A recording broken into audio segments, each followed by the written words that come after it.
দীর্ঘদিন ধরে বাংলাদেশে যখন অগ্রযাত্রা শুরু হয়েছে, নতুন করে যখন দেশে গণতান্ত্রিক অভিযাত্রা শুরু হয়েছে, তখন অতীতের ন্যায় যারা আমাদের দেশকে পিছন দিকে ফিরিয়ে নিয়ে যেতে চায়, যারা আমাদের গণতান্ত্রিক কাঠামোকে ধ্বংস করতে চায়, যারা আমাদের উন্নয়নকে প্রলম্বিত করতে চায়, তাদের এই মুখপাত্র, তাদের সেজে, তাদেরই হয়ে বিভিন্ন সংস্থায়, বিভিন্ন জায়গাতে, বিভিন্ন অর্গানাইজেশনে তারা ভিতরে থেকে এই দেশটাকে ইয়ে করার জন্য তারা চেষ্টা করে যাচ্ছে।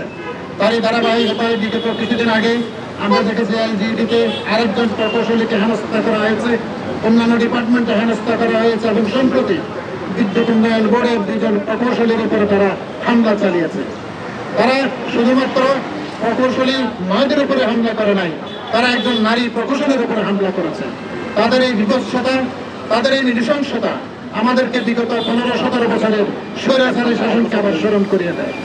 তো সুতরাং আমরা মনে করি যারা এগুলো কাজ করছে তারা সেই স্বৈরাচারী এবং ফ্যাসিস্টদের দোষর হিসেবে কাজ করছে। যদিও তারা মুখে বলছে অন্যদেরকে দোষর বলে গালিগালাজ করে, কিন্তু বাস্তবিক অর্থে তাদের আচরণ, তাদের কর্মকাণ্ডই তাদেরকে চিহ্নিত করেছে তারা ফ্যাসিস্টদের দোষর। এই দেশবাসী 71-এ স্বৈরাচারকে প্রতিহত করেছে, ফ্যাসিস্টকে প্রতিহত করেছে, 24-এ ফ্যাসিস্টকে প্রতিহত করেছে। এবং যখনই এরকম কোনো ঘটনা আসবে আমরা আমাদের যুব সমাজ, আমাদের প্রকৌশলী সমাজ সমস্যায় আমরা তা প্রতিহত করব। সম্প্রতি যে ঘটনা ঘটেছে, আমরা এবি চট্টগ্রাম কেন্দ্রের পক্ষ থেকে তাদের কাছে গিয়েছি, তাদেরকে সমবেদনা জানিয়েছি, এবং গত পরশুদিন আমাদের কেন্দ্রীয় কাউন্সিল মিটিংয়েও আমরা সোচ্চারভাবে আবেদন জানিয়েছি যাতে আইবির কেন্দ্রীয় নেতৃবৃন্দ প্রয়োজনীয় ব্যবস্থা গ্রহণ করে। এবং সেই হিসাবে তারা সম্প্রতি বিদ্যুৎ উন্নয়ন বোর্ডের চেয়ারম্যানের সাথে দেখা করেছে, এবং চেয়ারম্যান মহোদয় তাদেরকে আশ্বস্ত করেছে যে এটার যথাযথ বিচার করা হবে।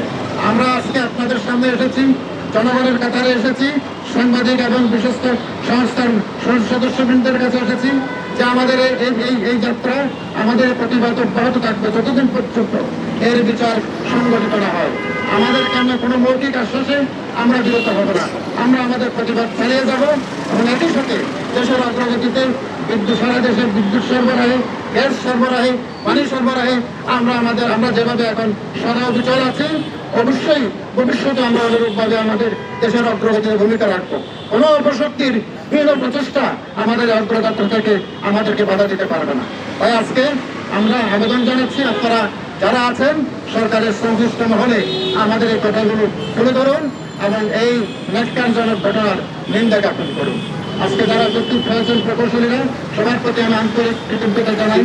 আমরা সিবিএ ইলেকট্রিক বার্গেনিং এজেন্ট তারা আছে, অ্যাকচুয়ালি তাদের উদ্বোধন কর্তৃপক্ষের সাথে দর কষাকষির মাধ্যমে তাদের সুযোগ সুবিধা আদায় করবে, এটাই স্বাভাবিক।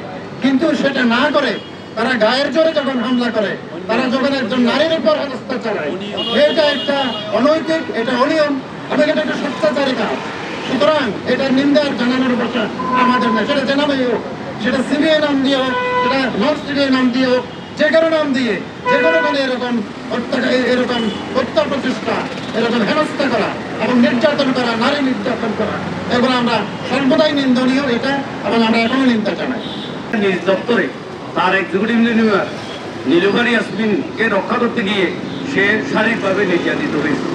আমরা ভিডিও ক্লিপ দেখেছি, এবং সেই ক্লিপ দেখে সঠিক দোষী ব্যক্তিকে শনাক্ত করে আইনানুগ এবং শাস্তিযোগ্য ব্যবস্থা নেওয়া হোক।